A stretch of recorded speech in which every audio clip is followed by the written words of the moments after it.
कर दिया तीनों प्राणियों ने। विश्वामित्र आगे आगे चलने लगे। जब दोपहरी भी निकल गई, तीसरा पहर आया। देखो, 4 पहर होते दिन के और 4 पहर होते हैं रात के, 8 पहर होते हैं। दोपहरी कहते हैं ना, तो दोपहरी का मतलब है कि 6 से 9 और 9 से 10, 11, 12 2 हो गए, 3-3 घंटे के, 12 घंटे इधर और 12 से फिर 3 1 पैर हो गया। कहते हैं ना, दोपहरी निकल गई और 3 से फिर 6, ऐसे करके हर 3 घंटे के 3 चौक 12 इधर दिन में और 12 रात में, 8 पहर। और श्रोता जिस समय वो निकले हैं, तीसरा पैर निकल गया। अब बेटा रोहिताश पे चला नहीं जा रहा। बच्चे तो बच्चे ही होते हैं। अब हिलकी भर के अपनी मैया से रोहिताश बोला, मैया और मैया अब हमसे चला नहीं जा रहा है। एकदम से तारा कहने लगी, लाला आज 3 प्राणियों में सत्य की पहचान हो रही है। अगर 3 प्राणियों में कोई किसी की मदद नहीं कर सकता है, जो जिसकी लीलार में लिखा है वही भोगना पड़ेगा। बड़े चलो, काशी मिल ही जाएगी। हाथ जोड़ के रोहिताश बोला, मैया अब तो मुझसे चला भी नहीं जा रहा है कि पग पग ठोकर खाऊं चला नहीं जाता है। ताली बजाना, गाना मेरे साथ। ओ काशी कितनी दूर बता मेरी माता है। पग पग ठोकर खाए चला नहीं जाता है। काशी कितनी दूर बता मेरी माता है।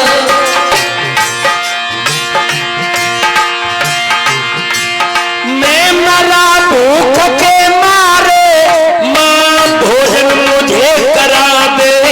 मैं मरा भूख के मारे, माँ भोजन मुझे करा दे।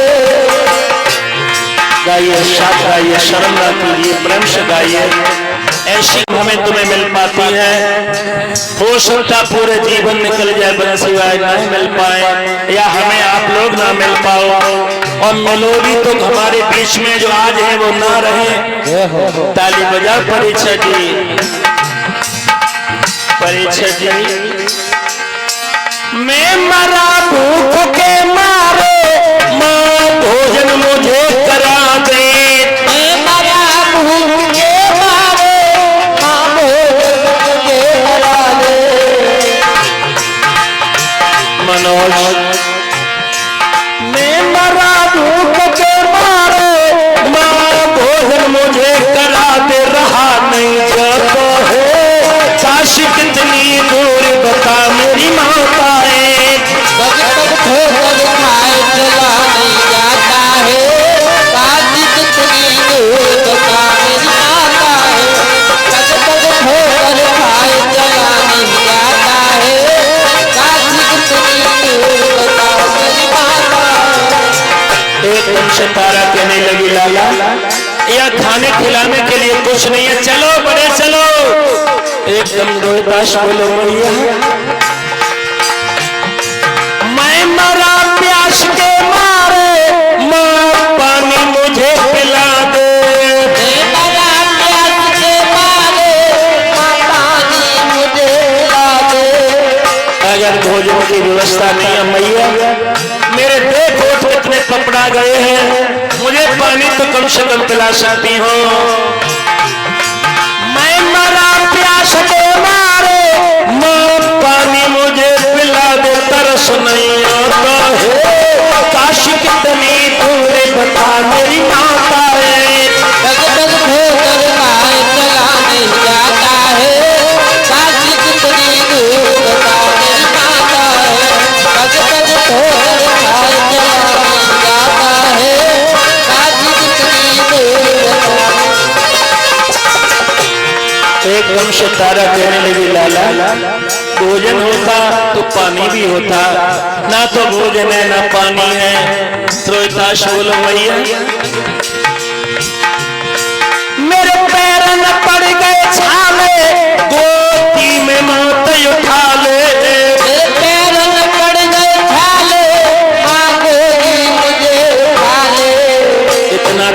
सकती हो माँ? मेरे पैरों में पड़ गए छाले, गोदी में मौत उठा ले, चला नहीं जो तो है, काश कितनी दूर बता मेरी माता है, काश कितनी दूर बता मेरी माता है, पग पग ठोकर खाए चला नहीं जाता है, काश कितनी दूर बता। मार्ग को तय किया करके काशी को प्रणाम किया, हे भवानी तुम्हारे यहाँ तो लोग मरने के लिए भी आते हैं, मैं तो जीवित आई हूँ, अरे माँ हमारा उद्धार करना। और इतनी कह करके एक चौराहे पे इन्होंने खड़े कर लिए और विश्वामित्र ने आवाज लगाई, काशी के लोगों हम 3 दास दासियों को लेकर के आए हैं, जिसके यहाँ दासों की कमी हो वो आए खरीदे, और मैंने तीनों का एक ही मूल्य रखा है, 20-20 भार सोना। अब तुम जानते ही हो भैया, बाजार में कोई पहुंच जाए सबकी कीमत होती है, चाहे भैंस ले जाओ, घोड़ी ले जाओ, बकरिया ले जाओ, गधा ले जाओ, ऊंट ले जाओ, और कीमत करने वाले आ गए। स्वामी जी जय श्री राम। स्वामी जी इस हट्टे कट्टे की कीमत क्या है? हाँ, और इस स्त्री की, हाँ, इस छोटे से बच्चे की, जा तो मैं ऐसे ही ले जाऊं। मतलब कोई बेचने का तुम्हारा मूड है? हाँ, देखो दरोगा जी, स्त्री की 20 बार, छोटो से लल्ला बहू की 20 बार, और ये हट्टा कट्टा ये इसकी भी 20 बार। तब तक दूसरे आ गए, स्वामी जी जय श्री राम, कीमत बताओ इसकी। तब तक तीसरे आए, स्वामी जय श्री राम, स्वामी जी जय श्री राम, कीमत बताओ इसकी। और ऐसे करते करते दोपहरी टंग गई, लेकिन कोई खरीद नहीं पाया। शाम होने को चली, कालू मेहतर आए, स्वामी जी जय श्री राम, क्या हुआ मुनवर? हाँ, अरे आप पसीने को साफ करने में खरीदने आए हैं। स्वामी जी इस हट्टे कट्टे की कीमत, हाँ, क्या मैं सिर पर चले सकता हूँ? ये लेकिन नहीं भूले, वैसे तुम हर चीज भूल जाते हो। स्वामी जी ये बयाना के रूप में हम तुम्हें दे रहे हैं, लो लो लो लो लो।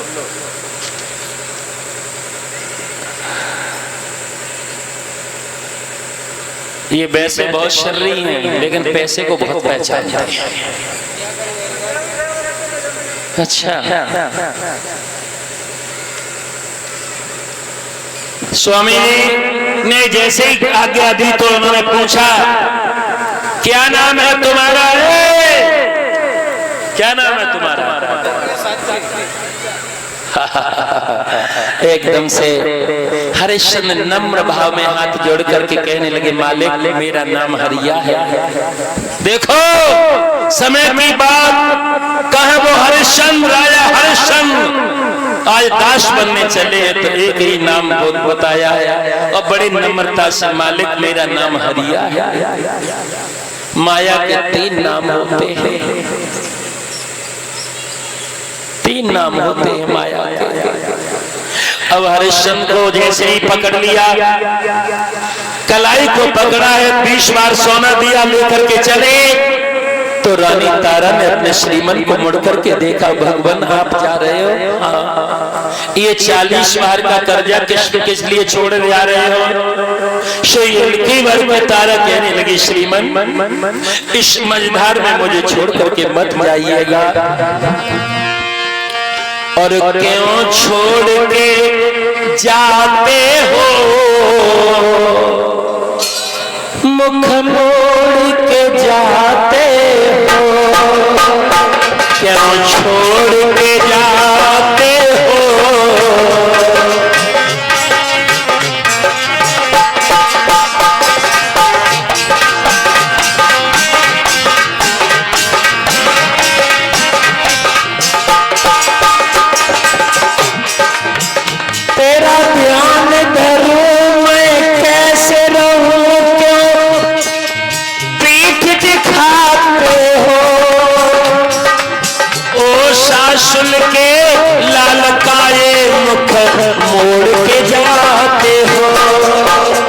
दिल तोड़ के जाते हो, मुझे छोड़ के जाते हो।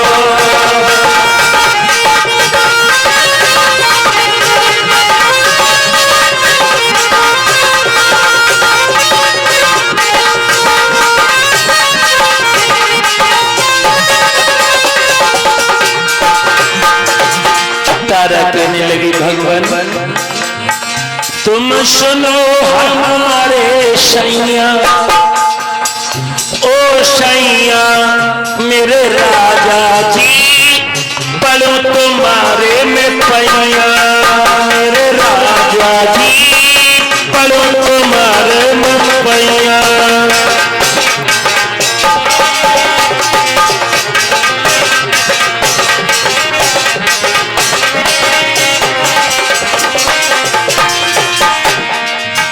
अरे पार करो उद्धार करो मेरी अदपर में मैया,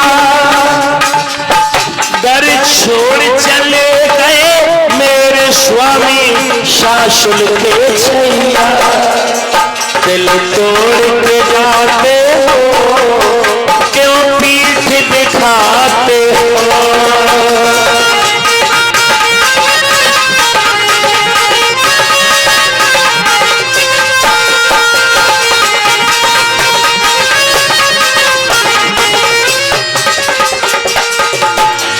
जो रानी तारा ने अपने प्रीतम से विनती की, राजा हरिश्चंद्र कहने लगे रानी जन्म देकर के कर्म का कोई साथी नहीं होता है, ये 40 बार का कर्जा तुम और बेटा अदा करना। और हरिश्चंद्र चले गए, टक टक लगाए रनिया निहारती रही। जब जब श्रीमन की सूरत दिखाई दी, जैसे हरिश्चंद्र की सूरत दिखाना आंखों से बंद हुई, सोई अपना बेटा रोहिदास पहुंचने लगी है, मस्तक का चुम्मा लिया है। बेटा तेरे पिता भी हमसे अब दूर हो गए, कहीं ऐसा न हो परमात्मा के तुझे भी कोई खरीद ले। और रानी एलकी भर करके परमात्मा से विनती करने लगी है, प्रभु मेरे पति की तरह से मेरे बेटे का खरीदार कहीं अलग से ना आ जाए, जहां भी मैं जाऊं वही मेरे बेटे को ले ले, और जो मेरे बेटे को ले वही मुझे भी खरीद ले। कहीं ऐसा न हो कि मेरा बेटा गोद का खिलौना मुझसे दूर हो जाए। और रानी तारा ने प्रार्थना की कि एक ब्राह्मण ब्राह्मणी खरीदने के लिए भक्त आ गए। 40 बार सोना दिया और बेटा रोहिदास रानी को खरीद ले गई।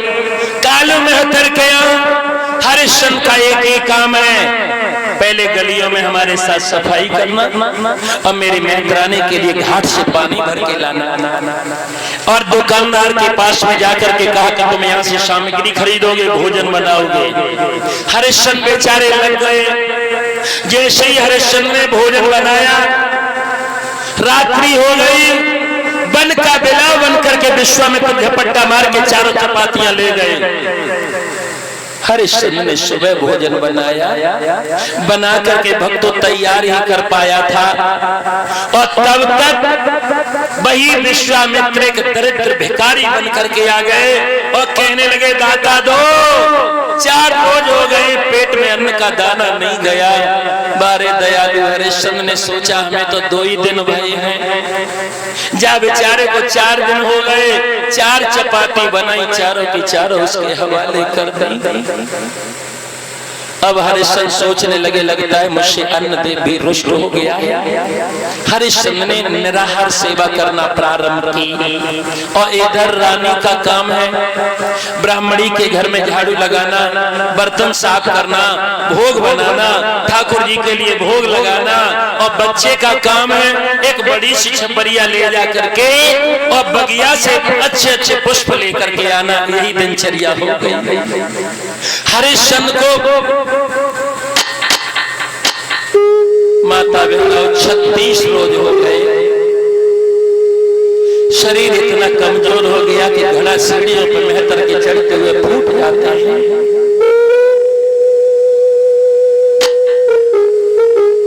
एक दिन हरिश्चंद्र ने घड़ा तो घाट पर भर लिया, लेकिन शरीर में इतनी शक्ति नहीं रही जो बेचारा घड़े को उठा लेता। सोचने लगा कोई यहाँ पर आ जाएगा, थोड़े मेरे गले में सारा लगा देगा तो मेरा गला शीश पर उठ जाएगा। इतना कमजोर हरिश्चंद्र हो गए। मार्ग में लंबी दृष्टि डाली तो एक स्त्री नजर आई आते हुए, और मार्ग को तय करके जब स्त्री उसके समीप आई है भक्तों, वो कोई और नहीं थी, तारा ही थी। जैसी तारा ने अपने प्रीतम को देखा, भगवान आप यहाँ पानी भर रहे हैं। हरिश्चंद्र कहने लगे वो तो अच्छा हुआ रानी तुम आ गई, अब मुझे विश्वास है मेरा घड़ा उठ जाएगा, उठ जाएगा। तारा कहने लगी भगवान एक बात बताओ, क्या तुम्हें भोजन की सामग्री नहीं मिलती जो ये शेष हड्डियों का ढांचा दिखाई देता? हरिश्चंद्र कहने लगे रानी आज ये हड्डियों का ढांचा नजर आ रहा है, एक दिन वो आएगा हड्डियों का ढांचा भी नहीं रहेगा। तारा एकदम से कहने लगी ऐसे ना बोलो भगवान, कुछ ही दिन की मुसीबत है, परमात्मा इसको दूर कर देंगे। हरिश्चंद्र कहने लगे तुम्हें किसने खरीदा? रानी तारा कहने लगी एक ब्राह्मणी ने मुझे खरीदा है। रोहितास कहाँ है? तारा कहने लगी मेरे ही पास में है। हरिश्चंद्र कहने लगे रोहितास मेरी याद नहीं करता है क्या? करता होगा। तारा कहने लगी हाँ करते। जब पिता पिता मेरा लाल पूछता है तो मैं कुछ नहीं कह पाती हूँ।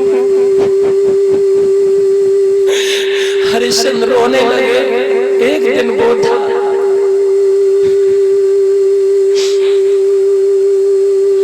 मैं भोजन की थाली से अपने बेटे को पहले गिरास दिया करता था, उसके बाद मैं भोजन किया करता था, मगर आज मेरा बेटा रोहितास मुझसे दूर है। कितने दिवस हो गए मैंने अभी तक अपने लाला को नहीं देखा। और हरिश्चंद्र रोने लगे, तारा भी रोने लगी। हाथ जोड़ के तारा कहने लगी भगवान इस घाट पर आप पानी कब से भर रहे हैं? हरिश्चंद्र कहने लगी ज्यादा दिन से मैं इस काशी में आई है, इसी घाट पर पानी भरता हूँ। रानी तुम कहाँ से पानी भरती थी? रानी कहने लगी मैं भी पिया इसी घाट पे आती थी, लेकिन हमारी तुम्हारी मुलाकात नहीं हो पाई। एकदम से तारा कहने लगी भगवान मैं सूर्योदय के बाद इस घाट पर आती थी। हरिश्चंद्र कहने लगे मैं सूर्योदय से पहले इस घाट पे आया करता था। तारा अब तुम ही घड़ा भर लो, मेरा घड़ा भरा पड़ा है। तारा कहने लगी हाँ माने, अब भर लिया। दोनों के घड़े भर गए। हरिश्चंद्र कहने लगे ऐसा करो रानी मेरे घड़े में सहारा दे दो और हम तुम थोड़ी दूर तक मार्ग में चलेंगे, दो चार बातें और कर लेंगे। रानी मैं अपने मालिक के घर चला जाऊंगा, तुम अपने मालिक के घर चली जाना। और जो तारा ने ये शब्द सुना तो आंखों से आंसू आ गए। प्रीतम आपके सिवाय संसार में मेरा कौन मालिक हो सकता है? ऐसी बातें ना करो। अब हरिश्चंद्र ने कहा कठुआ घड़ा मेरा मालिक बहुत नाराज होगा, वो बहुत देरी हो गई है। रानी तारा कहने लगी श्रीमन मैं तुम्हारे घड़े में हाथ कैसे लगा सकती हूँ? मुझ पर एक ब्राह्मण का घड़ा है, तुम पर एक सुपच का घड़ा है, मैं तुम्हारे घड़े में हाथ नहीं लगा सकती हूँ। और सोई हरिश्चंद्र सोचने लगे तुम मेरा घड़ा नहीं रानी उठवा सकती हो। हाथ जोड़ के रनिया बोली मेरे मालिक एक मेरी विनती सुनो।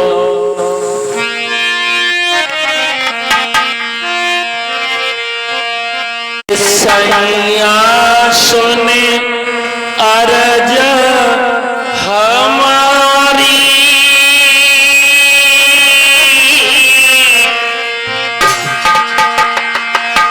और समझाए तेरी प्यारी राजा सुने अरज हमारी।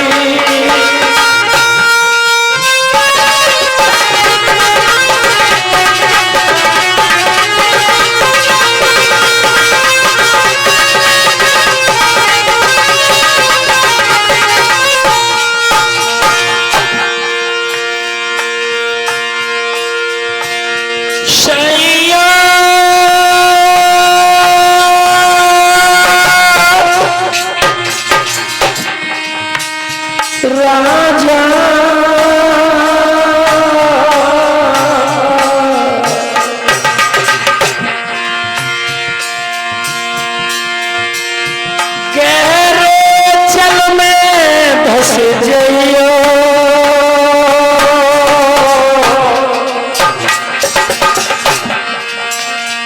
और गागर शीश उठइयो पिया के रे जल धस जइयो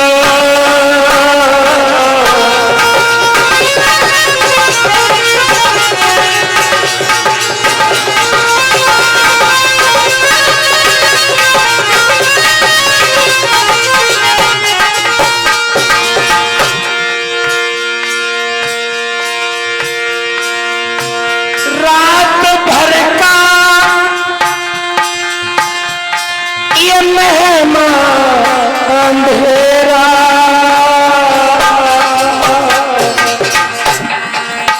माँ किसके रोता है सवेरा रात भर का ये महिमा अंधेरा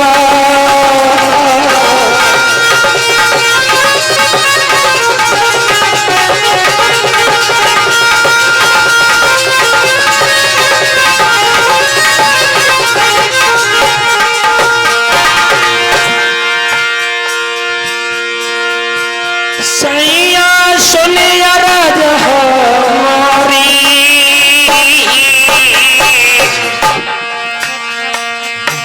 समझाई रही प्राण में प्यारी राजा सुनिया राजा हमारी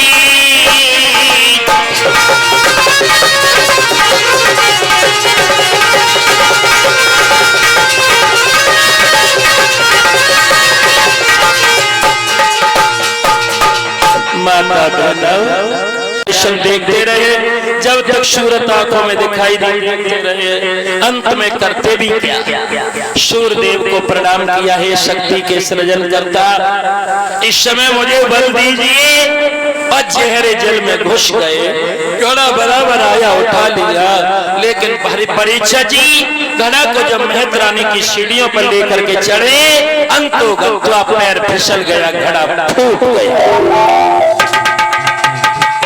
एकदम से महत रानी आई, क्या इसको मुफ्त में लायो, प्रतिदिन ये घड़ा फोड़ रहा है। कालू मेहतर आए, हरिश्चंद्र को देखा, सोचने लगा कि जिस समय मैंने इसे खरीदा था संत से, तब से अब आज दिन तक इसके शरीर में बहुत कमजोरी आ गई है।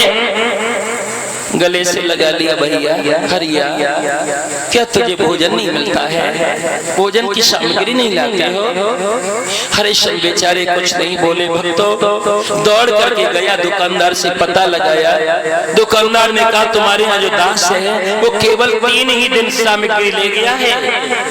और जो कालू मेहतर ने सुना, हाथ जोड़ करके गले से लगा करके हरिश्चंद्र से बोला, तुमने 36 रोज यानी 35 रोज मेरी निराहार सेवा की। हे भैया हमने तुम्हें खरीद करके अपने सर पे पाप लिया है, पता नहीं तुमने निराहार मेरी सेवा की है, इसके परपज में हमें कितने जन्म के बाद तुम्हारा ये कर्ज अदा करना पड़े, मुझे माफ करना। आज से मैं तुम्हारी ड्यूटी बदल रहा हूँ। ये हाथ में कम्बल लो, कमंडल लो, काली लाठी लो और जाओ तुम मरघट में, जहाँ मरघट का मेरा ठेका है। लाश जलने पर 1 टका लोगे, और अगर किसी लाश के समीप में टका नहीं है तो आप कफन लोगे, लेकिन निःशुल्क मुफ्त में कोई लाश जलने ना पाए। हरिश्चंद्र ने अपने मालिक से कमंडल लिया, कंबल लिया, हाथ में काली लाठी लेकर के धर्म की रक्षा के हित में आज मरघट में पहुंचे। चाहे सर्दी की दिन हो, चाहे जेठ की दोपहरी हो, भादों की वो काली रात हो, हरिश्चंद्र मरघट में तत्पर सेवा कर रहे हैं। और श्रोताओं काला रूप हो गया, बाल बिखरा करके बड़ी बड़ी जटाएं हो गई, दाढ़ी पेट तक आ गई, केवल धोती धारण है, काला पूरा बदन पड़ गया। हरिश्चंद्र का शीश रूप चांडाल जैसा हो गया, लेकिन अपने धर्म की खातिर बेचारे हरिश्चंद्र बिल्कुल सत्य से डिगने का कोई मन नहीं बना रहे हैं। अब इधर सुनो, रानी तारा जहाँ रहती थी, ब्राह्मण के यहाँ काशी में एकादशी के व्रत का उद्यापन करना था, तो ब्राह्मण ब्राह्मणी ने कहा इस लड़के को बड़ी सी छपरिया देना, अधिक से अधिक पुष्प लेकर के आए और सुनो तुम घर की सफाई करो, पानी भर के लाओ, ठाकुर जी का भोग बनाओ, उसके बाद इस व्रत को हम तोड़ रहे हैं। माता बहनाओ, आज हरिश्चंद्र की जैसे ये व्रत सभी है, कोई बात नहीं है, बैठे रहे शांति से, हवा है। हरिश्चंद्र ने जैसे ही हरिश्चंद्र की रानी तारा ने और रोहिताश को आगमन जैसे ही बात के लिए हुआ है, माता बहनाओ बड़ी सी छपरिया दे दी गई, लेकिन विश्वामित्र को ये अच्छा नहीं लगा। हाय विश्वामित्र ने कहा करो, अरे लेके कमंडल जल बाबा ने पृथ्वी पे जब मारो,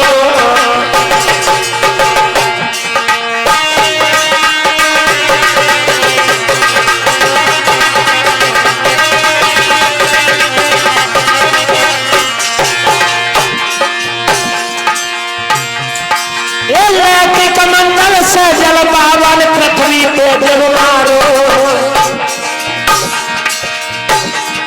एक नाग करिया बन गौरे, एक नाग करिया बन गौरे, बाबा ने वचन उचारो।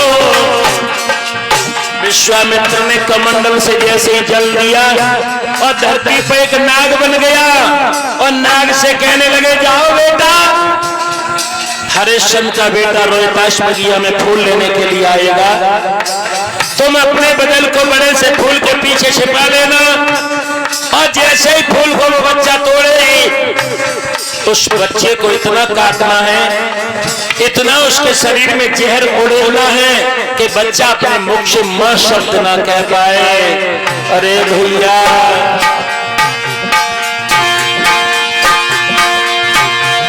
महाराज नाग ने सीधा लगाई है,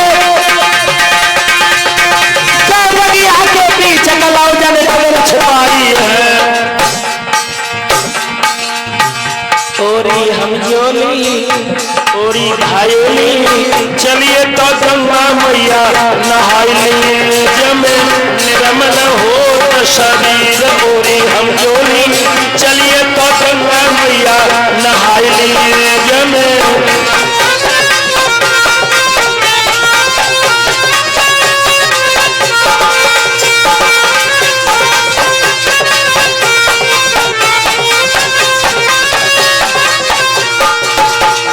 श्रोता। विश्वामित्र का भेजा हुआ वो सर्प बाग में जाकर के बदन को छिपा लेता है और इधर लाला जैसी छपरिया लेकर के चला है, उछलता कूदता जा रहा है। ब्राह्मण ने कह दिया, बहुत फूल लाने। लाला ने कहा, मालिक मैं बहुत फूल लाऊंगा। अरे भक्त, तो हुआ क्या है? मैया ने आदेश दे दिया, लल्ला ने छपरिया लेके चल पड़ा है। मात की बातन में बोले डलिया हाथन में, कोमल चलो है रोहिताश, मात की बातन में डलिया हाथन में, कोमल चलो है रोहिताश। गाओ गाओ दरोगा जी गाओ। अब तुम 2 दिनों से ऊपर बैठ गए, तुम अब जब तुम नहीं दिखाई दिया करोगे कैसा लगेगा? अब तुम छोड़ो नौकरी, हमारी गैंग में भर्ती हो जाओ, नौकरी दे दो। डंडा ना मात की बातन में लडलिया हाथन में, कुमार चलो है रोहिताश।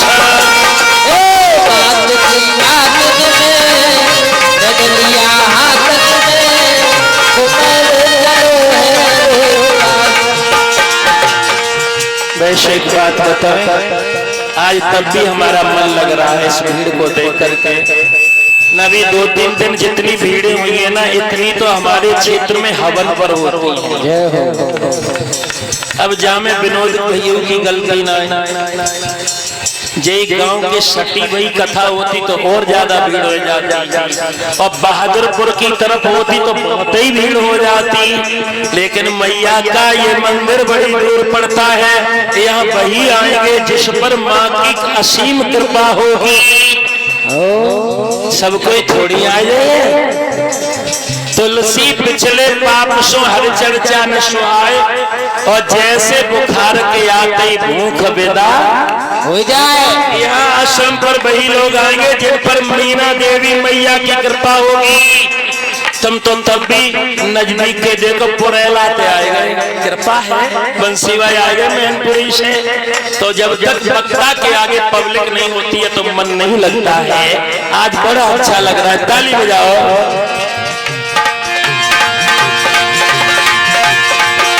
पहुंच गया फूल बाग में जाए मात की नातन में, लमलिया हाथन में कमायो चलो रोहितास। मात की बातन में लमलिया हाथन में कमायो चलो रोहितास। मात की बातन में लमलिया हाथन में कमायो बेटा गया बाग में, और फूल के पीछे छिपा है सर्प। लल्ला को नहीं मालूम कि मेरे कालजाई बगिया में बैठा हुआ है, बहुत प्रसन्न है। अच्छे अच्छे फूल तोड़ करके ले जाऊंगा। आज मेरे मालिक के घर पूजा है तो मुझे खीर पूड़ी मिलेगी खाने के लिए। हाय हाय, फूल एक खिला हुआ नागुब में छिपा हुआ, फूल एक खिला हुआ नागुब में छिपा हुआ, लीना तुम्हारा को खाए।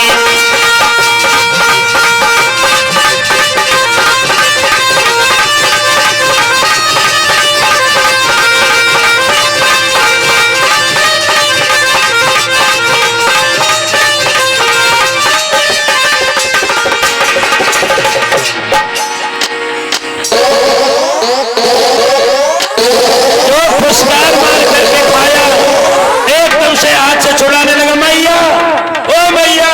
और लेकिन मैया मैया करता रहा। जहर शरीर में जैसे ही गया है, आंखों से अंधेरा छा गया और बेहोश होकर के गिर पड़ा। मैया मैया दो चार बार कह पाया, आधा रोश पर इधर आधा इधर, छपरिया हाथ से बिखर गई, फूल ही फूल हो गई।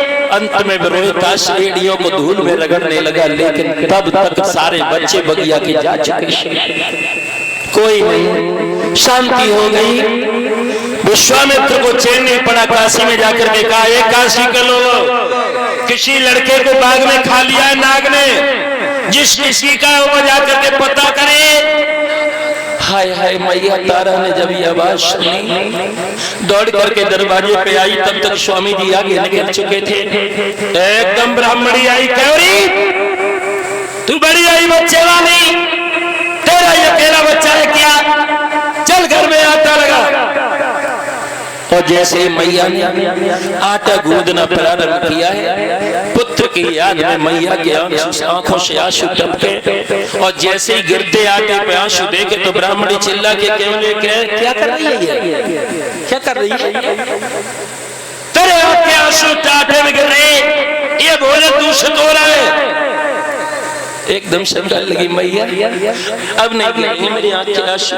मैया सारे बच्चे काशी के आगे, मेरा बच्चा रोहितास अभी तक नहीं आया। माँ कहीं ऐसा न हो मेरे बेटे कोई एकदम से कर ब्राह्मणी कहने लगी, वो इतना कमीना है, ठाकुर जी के भोग लगाने का वक्त आया, लेकिन तेरा बेटा अभी तक बाग से नहीं आया। हाथ जोड़ के कहने लगी, मैया थोड़ी आगे समय दे दो, आज्ञा दे दो, मैं जाकर के बाग में तहकीकात कर लें। और झुलझला करके जब आज्ञा मिली है, पराधीन सपने सुपना। पराधीनता बहुत कठिन होती है।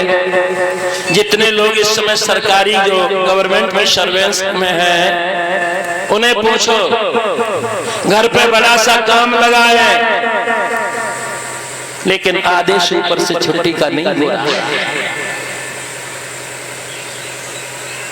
क्या पराधीनता है, क्या गुजरती होगी घर पे। माँ गुजर चुकी, माँ का समाचार मिल गया, दौड़े दौड़े अधिकारियों से जा रहे छुट्टी का, और वो भी किसी से अगर 36 का आंकड़ा हुआ, क्यों दरोगा जी, तो तुम्हारा वाला नहीं देगा, फिर ऊपर से छुट्टी मंजूर करानी होगी। ऐसे होते हैं, हमें लोग बताते रहते हैं, हम तो नहीं करते हैं, तब भी बताते रहते हैं। पराधीन बहुत विचित्र चीज है। माताओं, जैसी आज्ञा मिली है, बिन बछड़ा की गाय जैसी दौड़ती है, वैसे रानी तारा दौड़ी बाग की ओर। बाग की दौड़ दौड़ करके बाग में पहुंची है। बाग में शांति पसरी हुई है। रानी तारा ने सोचा बेटा देरी से हो गया, इसलिए शायद छिप गया मुझे देख के। रानी तारा कहने लगी लाला, ओ लाला, अरे तू बाहर निकल के आ, मैं तुझे मारूंगी नहीं, आ निकल के आ। अब लाला को होश हो तो निकल के आए। जैसे ही आगे झोंकों में देखा, आगे मैया ने जैसे ही दृष्टि दी तो छपरिया के फूल लंबे बिखरे हैं, वहीं पर बेटा रोष में करे पड़ा है। और जो रोहताश को अचेत अवस्था में उस परदेश में उस दिखियारी ने देखा। माता बहनाओ, उस कष्ट का, उस दुख का वर्णन हमारे बस की बात नहीं है। एक तो परदेश, दूसरा पति भी साथ में नहीं, तीसरा पुत्र ने भी साथ छोड़ दिया। उस दुखियारी, उस अबला पर क्या बीतती होगी। हम तो कहते भगवान ऐसी अवस्था किसी को ना दे, ऐसी अवस्था किसी को ना दे, ये दुख किसी को ना दे।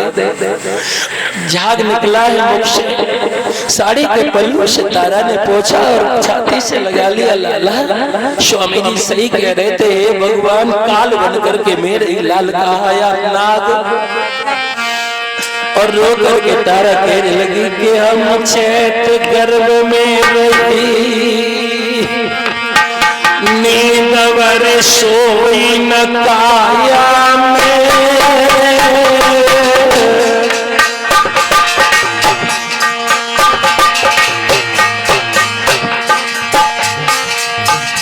मैंने बाल करो परवश बैठे नए पाई छाया में। हाय मुझ पे परमेश्वर रूठे,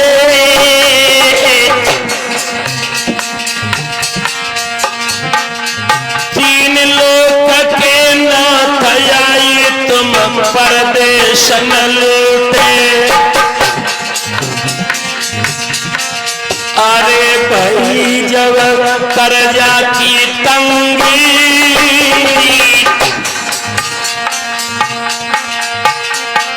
भरो नीच घर नीर भूप पे हुक्म करत बा।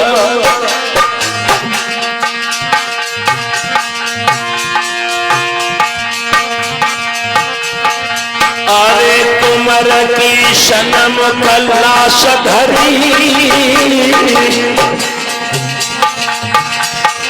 सुन कर मैया तेरी मरी।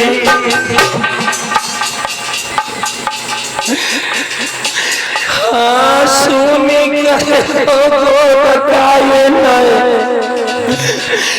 मैया तेरी मरी।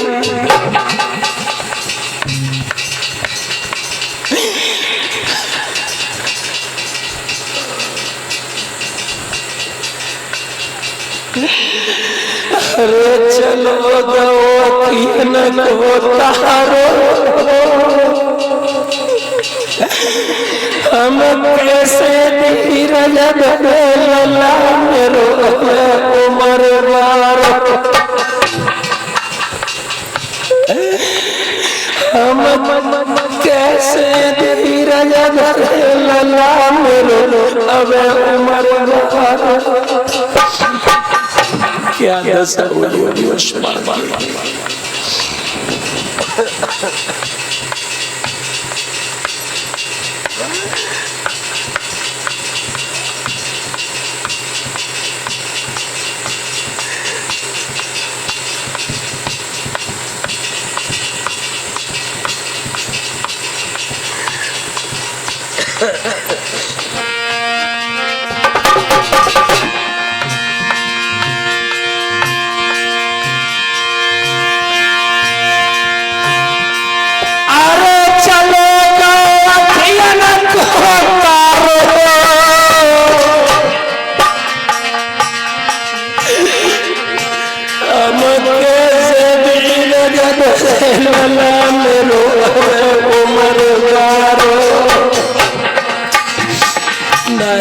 लाश में मर जाओगी। तेरे पिता ने हमसे पहले दूरी बना ली है, तेरे सारे समय जी रही थी लाला। अरे रोए रही पागल दुखियारी, और गैया सीध कर रात कुमर तेरी बिलखत महातारी। हाँ गैया सीध कर रात कुमर तेरी रोवत दुखियारी।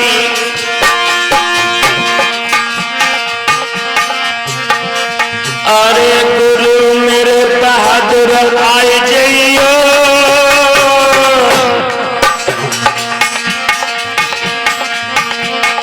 जिला पड़े कन्नो जलाए के ज्ञान सिखाए जइयो।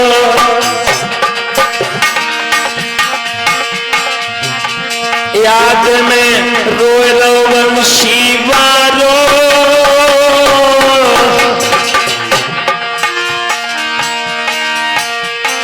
अरे याद में रोए रो वंशी वारो। ओ तीन बंधु भगवान मोए तो तेरो ही है सहारा।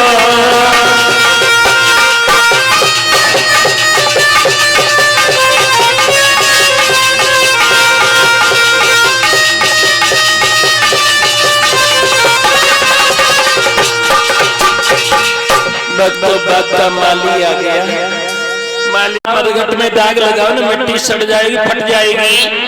एकदम से हाथ जोड़ के बोली माली भैया हम परदेश में, हमें तो ये भी पता नहीं है मरघट कहाँ है, मैं कहाँ जाऊं। एकदम से माली ने कह दिया इस पश्चिम दिशा में चली जाना बहन, थोड़ी दूर पर जाकर के चिताएं जल रही होंगी, वही मरघट है।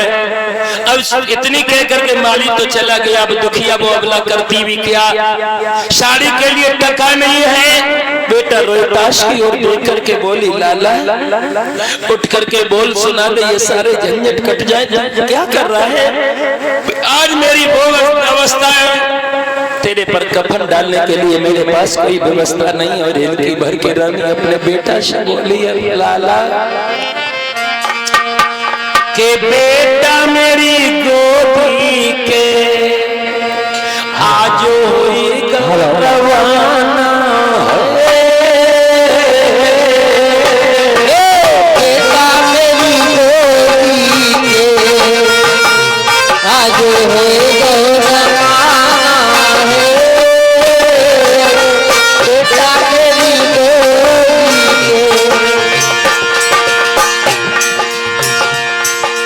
बेटा मेरी गोदी के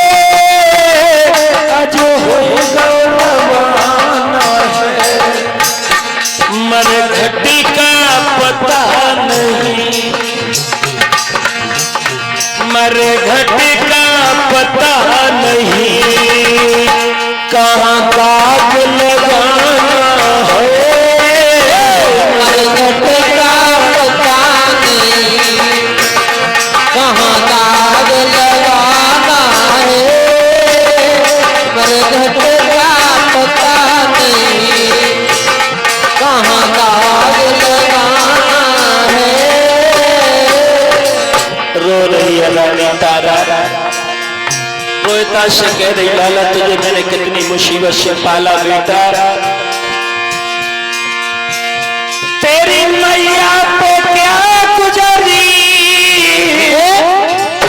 इसका तुझे ख्याल नहीं। तेरी मैया पे क्या गुजरी इसका तुझे ख्याल नहीं।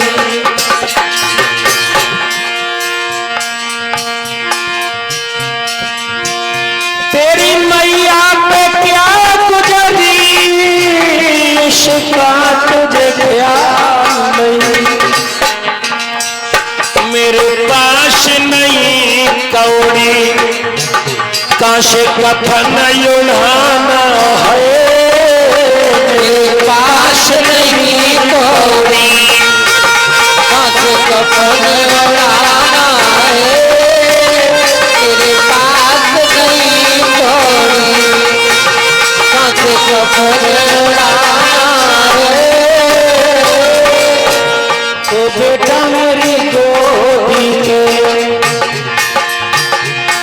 हुई और रवाना है बेटा मेरी गोदी के। आज हुई और रवाना है बेटा मेरी गोदी के। वो बेटा मेरी गोदी के जो रवाना है। मरे का पता नहीं, मरे घटी का पता नहीं, कहाँ दाग लगाना है। मरे घट का पता नहीं, कहाँ दाग लगाना है। मरे घट का पता। भागवत प्रेमियों, रानी तारे हैं दौड़ती चली जा रही, देखा आगे चिताएं जल रही हैं। राजभुजा से आए पारसी और जैसे ही रानी ने देखा लगता है इस मरघट में कोई रखवाली कर रहा है। अपने बेटा रोहताश की ओर उसने मुख किया और पीठ करके बैठ गई। जो हरिश्चंद्र ने देखा, रानी तारा ने अपने मुड़ करके देखा लेकिन अपने पिया को पहचान नहीं पाई। काला शरीर है, विकराल बाल है, लंबी दाढ़ी हो गई है, चांडाल सा शरीर बन गया है। रानी नहीं समझ रही, रानी समझ रही कि मेरे पिया तो कहीं पानी भर रहे हैं। एकदम से आवाज आई पीछे से, क्यों रे? एक स्त्री को कभी मैंने मरघट में नहीं देखा और वो भी रात्रि के समय। तू अपने परिवार वालों से इतनी अभागिन हो गई जो तेरे परिवार का कोई नहीं तेरे साथ आया। कहाँ है तेरे घर वाले? और जो रानी ने आवाज जानी पहचानी सुनी, एकदम से रनिया असमंजस में पड़ गई कि ये तो घाट पर पानी भर रहे थे, ये मरघट में भी मरघट बने क्या चक्कर है ये? सोई तारा पीठ किए हुए अपने श्रीमन से एक बात बोली है, आप मुझे पूछ रहे हैं? हाँ। तो हिलकी भर के तारा बोली, मेरे घर वाले तो आप ही हैं, ओ मरघट वाले आप ही तो मेरे घर वाले हैं। और क्या बोली? सुन रखवाले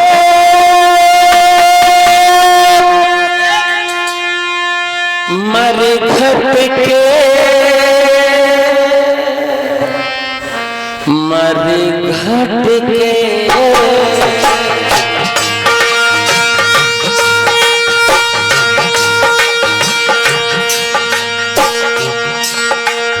तेरे लला की लाश आज मैं लाई है न जलाने को, तेरे लला को दाग लगाने को। रानी तारा ने हरिश्चंद्र से इतनी बात कही। हरिश्चंद्र कहने लगे, अच्छा इसका मतलब तुम तारा हो? रानी कहने लगी, हाँ मैं तुम्हारी रानी तारा हूँ और ये तुम्हारा बेटा रोहताश है। इस नाग ने डस लिया है। अच्छा हुआ जो इस लाश को लेके मैं तुम्हारे मरघट में आ गई। हरिश्चंद्र बोले,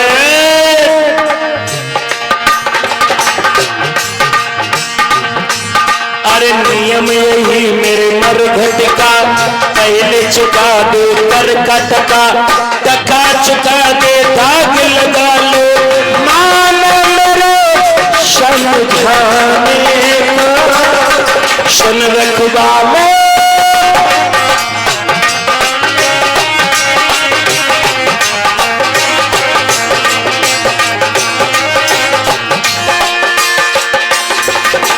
कैसे आपस में बारिश समय कोई किसी का नहीं होता। रानी तारा कहने लगी, मालिक जितना अधिकार हमारा रोहताश में है उतना अधिकार आपका भी है। मैं अकेली क्या करूं इसके लिए? और रोकर के रानी तारा बोली,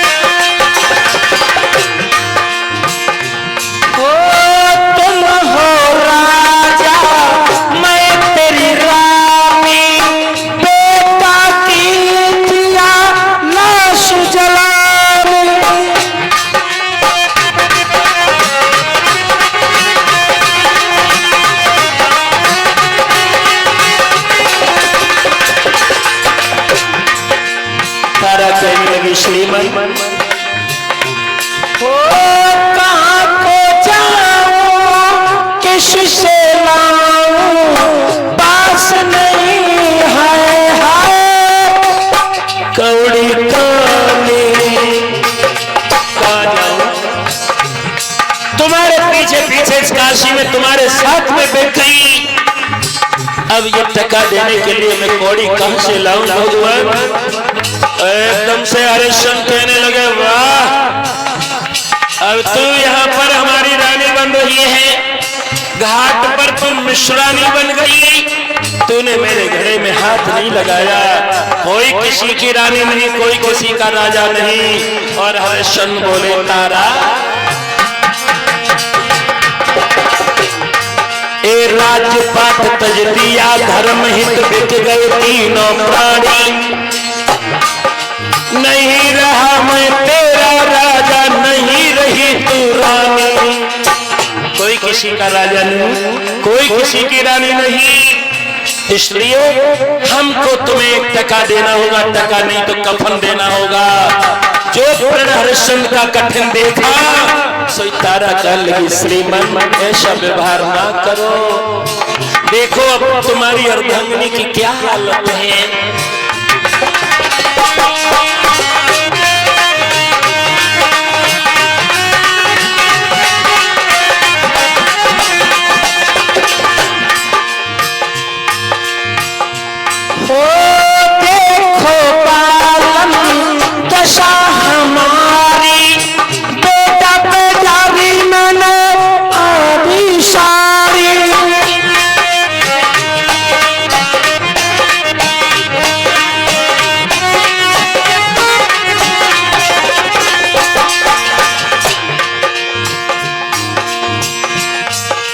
देखो मालम दशा हमारी, बेटा पधारी में नया की साड़ी, दिवस भाग्य ने क्या दिखलाए, हुई हमारी शिकवारी। इतनी कह के भक्त तारा रोने लगी। हरिश्चंद्र को तरस आ गया, नहीं तारा, ओ तारा, नहीं, रोने धोने से काम नहीं चलेगा, अपना अपना धर्म निभाइए। और हरिश्चंद्र बोले, तारा अरे दुख पड़ा उस तन पे झेलो, मन में धीरज धारो, लेकिन रानी हृदय से नहीं अपना धर्म विसारो। हिम्मत टूट गई तो धर्म टूट जाएगा रानी। अरे दुख पड़ा उस तन पे झेलो, मन में धीरज धारो, लेकिन नहीं हृदय से रानी अपने धर्म विसारो। तारा को संतुष्टि कुछ आ गई। ओ हरिश्चंद्र ने इधर उधर फिर लाश जलती हुई देखी, सोई फिर फटकार के आवाज लगाई, नहीं तारा, अरे नियम यही मेरे मर्द का, पहले चुका दे कर कटका, टका चुका दे दाग लगा ले, मान मेरे समझाने को, सुन रखवाले मर्द के मरेगा इतनी, और कहा तुम कहा लगा दे।